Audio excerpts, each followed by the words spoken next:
بہت شکریہ. اور ناظرین، جیسا کہ رباب نے بتایا کہ ہمارے آج کے پروگرام کا موضوع کم سے خوشیاں ہیں. آپ جانتے ہیں کہ خوشی انسانی زندگی میں بہت ہی اہمیت رکھتی ہے، اور خاص طور پر آج کے دور میں کہ جب نفسہ نفسی کا عالم ہے اور انسانوں کے پاس اب ٹائم بہت کم رہ گیا ہے اور اتنے مصروف ہیں کہ خود اپنی خوشی کے لیے، اپنی زندگی کے لیے ان کے لیے ٹائم نکالنا بہت مشکل ہوتا ہے. تو دیکھتے ہیں کہ آج کے دور میں خوشی کیا ہے، کس طرح حاصل کی جا سکتی ہے. اس موضوع پر کم میں ہمیں جوائن کی ہے دلشاد مہدوی صاحب نے. دلشاد مہدوی صاحب، سب سے پہلے تو میں یہ پوچھنا چاہوں گا کہ یہ جو خوشیاں ہیں آج کے دور میں جو انسان ہے اس کو حاصل کرنے کے لیے بڑی تگ و دو کر رہا ہے، کیسے حاصل کی جا سکتی ہیں؟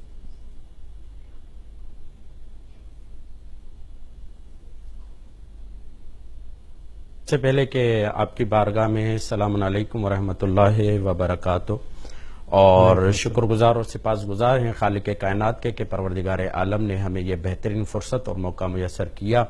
اور درود و سلام ہو محمد و آل محمد پر کہ جن کے توسل اور تصدق سے ہم ان کی تعلیمات کی روشنی میں اپنے لیے ہدایت کی راہوں کو ہموار کر رہے ہیں. عالمی صحت ٹی وی نیٹ ورک کا اور نسیم زندگی اراکین اور آپ دوستان کا شکر گزار ہوں کہ آپ نے دوبارہ مجھے دعوت دی اپنے عرائض پیش کرنے کے لیے. موضوع یہاں پر خوشی ہے، اور یہ بیان ہونا چاہیے کہ جیسا کہ مولا کائنات کا ایک فرمان بھی موجود ہے ہمارے سامنے کہ خوشی اور غم انسان کی شخصیت کے وزن کو بتاتا ہے. یعنی کسی بھی شخصیت کو ہمیں پہچاننا ہے، کسی بھی شخصیت کو ہمیں جاننا ہے، کسی بھی شخصیت کو ہمیں دیکھنا ہے، یا اس کی زندگی کی بیس اور اساس دیکھنی ہے، تو ہمیں یہ دیکھنا ہوگا کہ وہ کن باتوں پہ خوش ہوتا ہے اور کن باتوں پہ غم زدہ ہوتا ہے.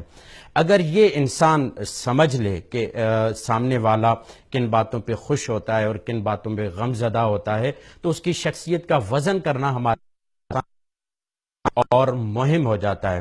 پھر یہاں پر دوسرا ہمارے سامنے سوال یہ آتا ہے کہ اسلام کن چیزوں پر کہتا ہے کہ ہمیں خوش ہونا چاہیے اور کن چیزوں پر کہتا ہے کہ ہمیں غم زدہ ہونا چاہیے.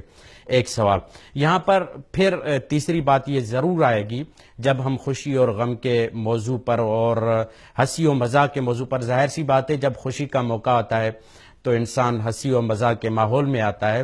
تو ہنسی اور مزاح کے ماحول کو بنانے کے لیے تین چیزوں کو جاننا ہمارے لیے ضروری ہو جائے گا جہاں پر بھی یہ ہنسی اور مزاح کا ماحول بپا کر رہے ہیں. سب سے پہلے ہمیں زمانہ شناس ہونا پڑے گا، زمانے کو سمجھنا پڑے گا کہ ابھی میں کس زمانے میں ہوں. دوسرا یہ ہے کہ مکان شناس ہوگا کہ جس جگہ پر میں خوشی کا اظہار کر رہا ہوں وہ مکان کون سا ہے.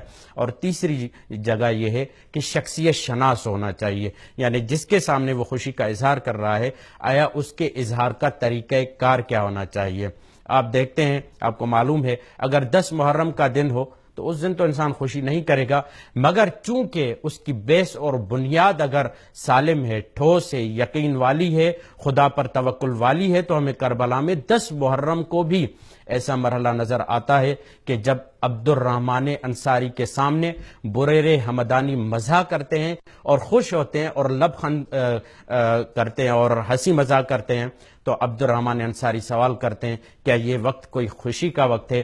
تو عبد الرحمن انصاری کو بریر حمدانی جواب دیتے ہیں آخر کیوں کر میں خوش نہ ہوں جبکہ مجھے نعمت کا مژدہ دیا گیا ہے، نعمت کی بشارت دی گئی ہے اور ہم عنقریب اللہ کی نعمتوں کی طرف جانے والے ہیں. یعنی بیس کیا ہے، خوشی کا بیس کیا ہے، غم کا بیس کیا ہے.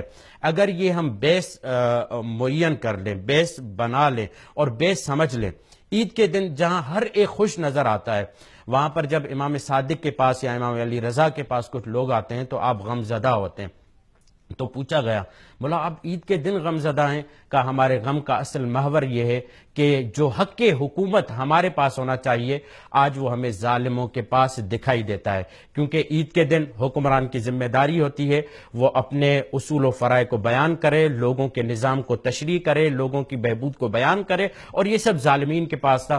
تو یہاں پر امام نے بتایا کہ غم اور خوشی کا معیار دینی معیار ہونا چاہیے.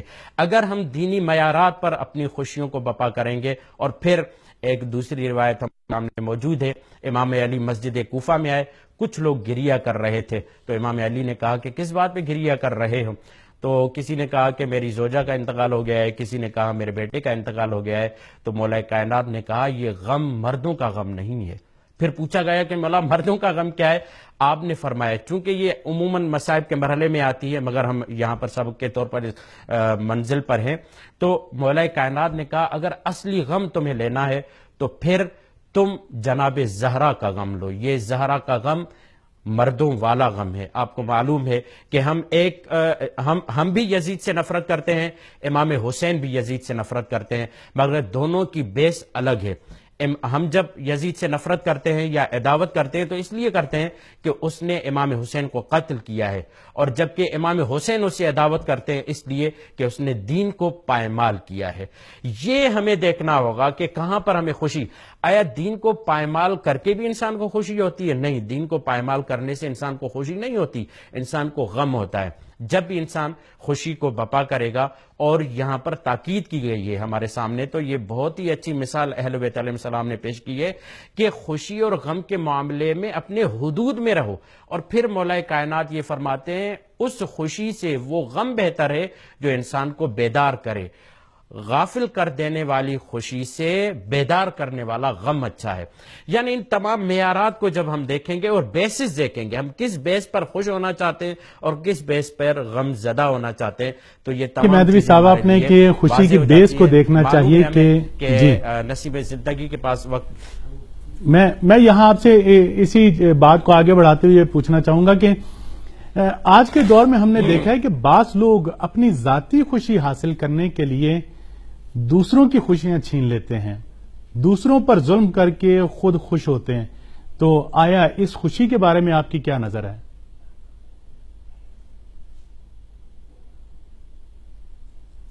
جی، آپ کے سوال طرز سے، آپ کے تاثر سے خود بخود فیصلہ ہو جاتا ہے کہ کوئی بھی انسان جو سلیم الفطرت انسان ہے وہ کبھی بھی یہ نہیں چاہے گا کہ دوسروں کے خوشیوں کو ختم کر کے خود خوشی حاصل کرے، بلکہ اسلام نے ہمیں اس بات پر تلقین اور تاکید کی ہے کہ اگر اپنی خوشی کو قربان کرنا پڑے تو اپنی خوشی کو قربان کرو، دوسروں کو خوش رہنے دو۔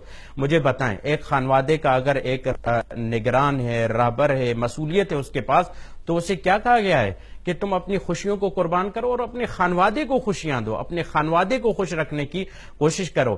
میں ابھی ماہ سفر کے حوالے سے اعمال پڑھ رہا تھا، اس میں یہ تھا کہ ماہ سفر میں صدقہ کرنا بہت اہم ہے، جس میں یہ ایک نقطہ رسول خدا صلی اللہ علیہ وآلہ وسلم کی طرف سے پیش کیا گیا کہ خوشی کے ساتھ ہنس کر کسی کے ساتھ ملنا بھی ایک صدقہ ہے، پھر کسی کی راہ سے پتھر ہٹا دینا بھی ایک صدقہ ہے۔ آپ دیکھ رہے ہیں، یعنی لوگوں کی راہوں سے ہمیں غم کو دور کرنا ہے، لوگوں کی راہوں سے ہم مصیبت کو دور کرنا ہے اور ان کے لیے خوشیاں لے کر آنا ہے۔ اور پھر یہاں پر میں ضرور یہ بات کرتا چلوں گا کہ خوش کون ہوتا ہے؟ خوش وہی ہوتا ہے جس کو اللہ پہ توکل ہوتا ہے، یقین ہوتا ہے اور صبر اور بردباری ہوتی ہے۔